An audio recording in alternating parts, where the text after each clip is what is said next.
আসসালামু আলাইকুম। আমি মোহাম্মদ ওবায়দুল্লাহ আল মামুন। আজকে আমি আপনাদের একটা পেন্সিল স্কেচ করে দেখাবো এবং কি এটা নিয়ে আমি আপনাদের সাথে আলোচনা করব। ছবি আঁকার অত্যন্ত গুরুত্বপূর্ণ একটা বিষয় হচ্ছে পেন্সিলের ড্রয়িং এবং স্কেচ করার ব্যাপারটা।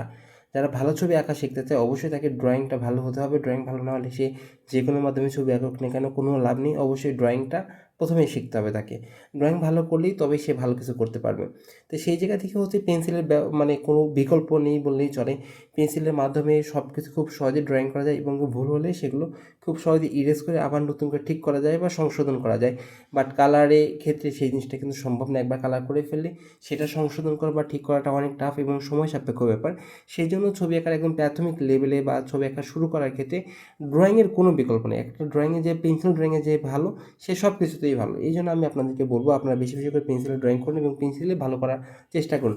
এবং পেন্সিলের মাধ্যমে যখন আপনার লাইট শ্যাডোগুলো দেওয়ার চেষ্টা করবেন বা লাইট শ্যাডো বোঝার চেষ্টা করবেন, তার মাধ্যমে আপনার লাইট শেডিংয়ের যে ব্যাপারগুলো এগুলো সময়ের সাথে দক্ষ হয়ে উঠবেন। সাথে হচ্ছে পার্সপেক্টিভ, তারপর হচ্ছে এই সাবজেক্ট কোথায় থাকবে, কম্পোজিশনের যে ব্যাপারগুলো আছে এই জিনিসগুলো খুব সুন্দরভাবে আপনারা এই পেন্সিলের মাধ্যমেই শেখা উচিত এবং এখান থেকেই পারবেন। এবং পেন্সিলে কেউ যদি ভালো দক্ষ হয়ে যায় তারপরে সে যে মাধ্যমে ছবি আঁকুক না কেন সে সে খুব সহজেই খুব ভালো ছবি আঁকতে পারবে। আজকের আমি এই ছবি আঁকার জন্য ব্যবহার করেছি হচ্ছে কার্টিস পেপার এবং কি একটা মেকানিক্যাল 2B পেন্সিল। মূলত হচ্ছে মেকানিক্যাল পেন্সিলের কিছু সুবিধা আছে। মেকানিক্যাল পেন্সিল কখনো শার্প করতে হয় না।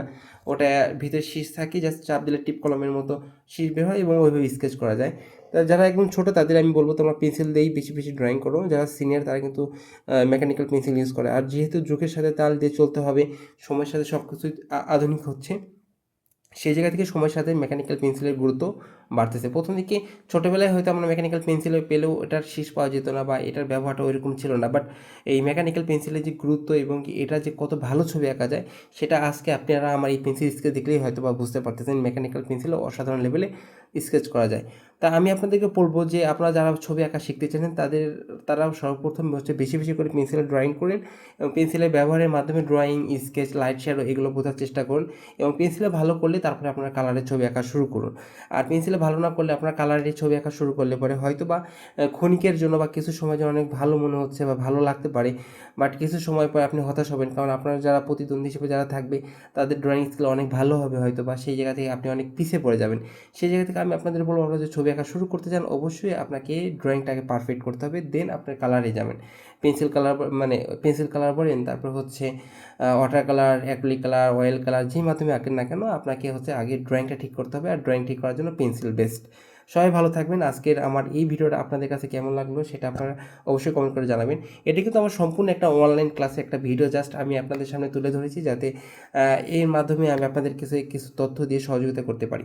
আর খুব তাড়াতাড়ি নতুন একটা অনলাইন ব্যাচ শুরু হতে যাচ্ছে। আপনারা কেউ যদি আগ্রহী থাকেন অবশ্যই সেটা কমেন্ট করে জানাবেন। সবাই ভালো থাকবেন। আসসালামু আলাইকুম।